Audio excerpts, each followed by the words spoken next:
Hola, buenos días. Mi nombre es Ana González, soy asistente del Departamento de Laboratorio Clínica del Hospital de Clínicas. Vamos a hablar en la primera parte de las técnicas inmunológicas en el laboratorio. Primero contarles cómo está dividido el Departamento de Laboratorio de Patología Clínica. Básicamente está dividido en 7 sectores, de los cuales 5 son de procesamiento de muestras y 2 restantes. Uno es el área administrativa y el otro es la recepción y toma de muestras. Esta área está compuesta por las policlínicas de extracciones y los pisos, extracción en piso. Y el área administrativa está compuesta por la jefatura administrativa, el economato, servicios generales y administración de sectores.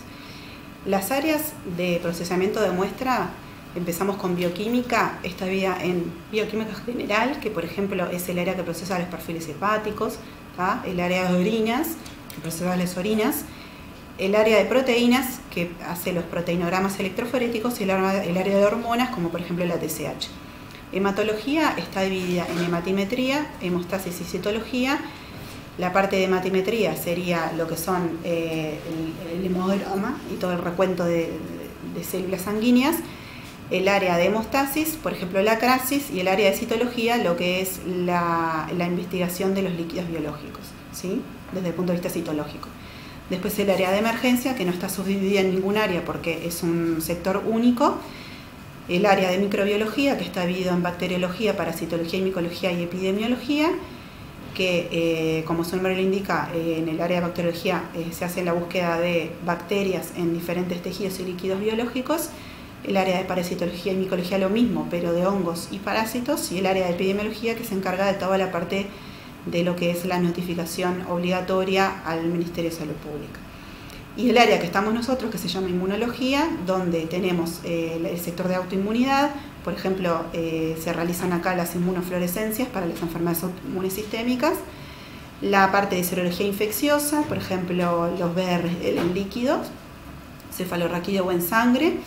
La serología de banco de sangre, que es el tamizaje de la sangre de los donantes previo a la administración a un paciente, ¿sí? Y los marcadores tumorales, como por ejemplo el antígeno prostático específico en el cáncer de próstata, y el área de biología molecular, que lo que hace es la búsqueda de material genético, tanto ADN como ARN, de distintos virus y en otras patologías.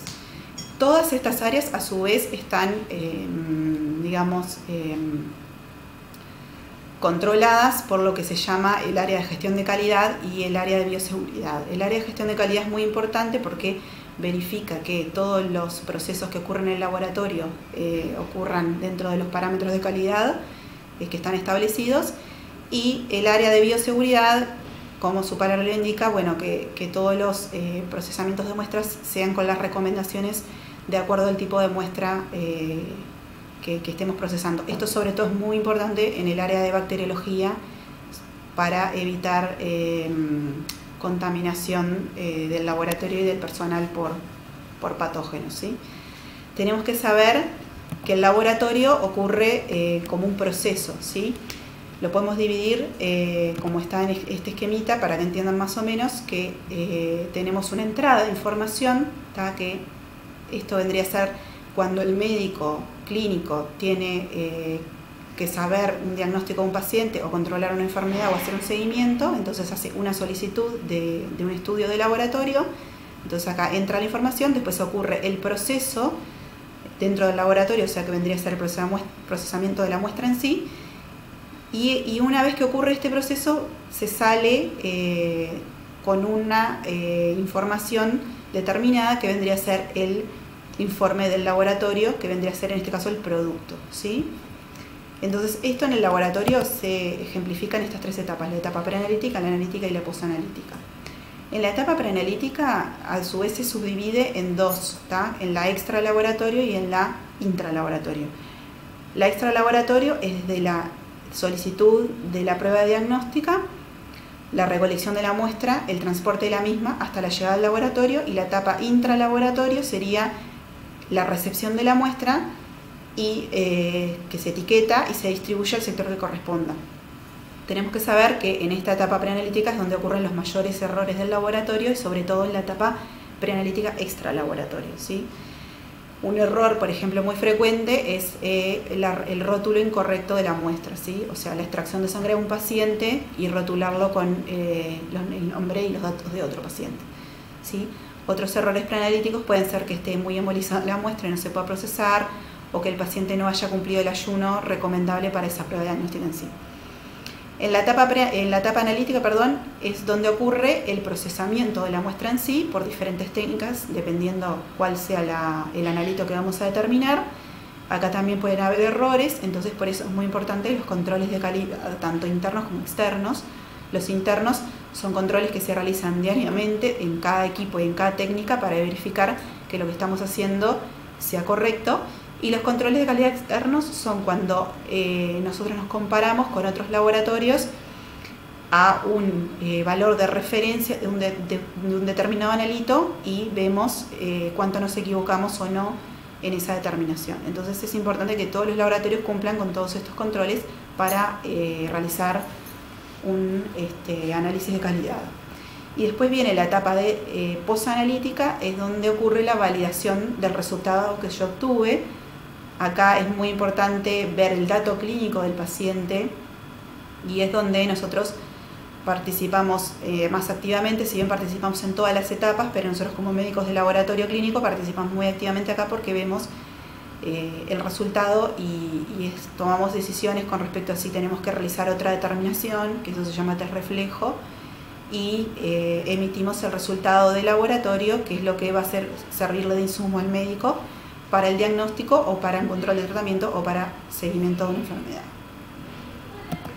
Bien, es muy importante la inmunología porque gracias a ella y gracias a la reacción antígeno-anticuerpo es que se ha logrado un importante avance en el análisis de sustancias que antiguamente eran difíciles de medir por los métodos tradicionales y que hoy en día nos facilitan el diagnóstico de muchos procesos patológicos.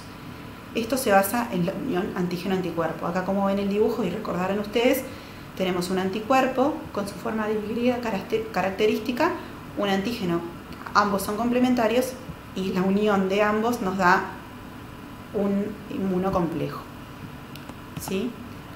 Acá les voy a mostrar otro dibujo más detallado de lo que es una inmunoglobulina, que como ven acá tiene 4 cadenas, de las cuales 2 son pesadas y 2 son livianas. Esta es la porción FC, que es la porción constante, y esta es la porción FAB, que es la variable, ¿sí? La porción variable, que acá está mejor dibujado, es la unión al antígeno, ¿sí? Esta es una zona que es específica al antígeno y es complementaria.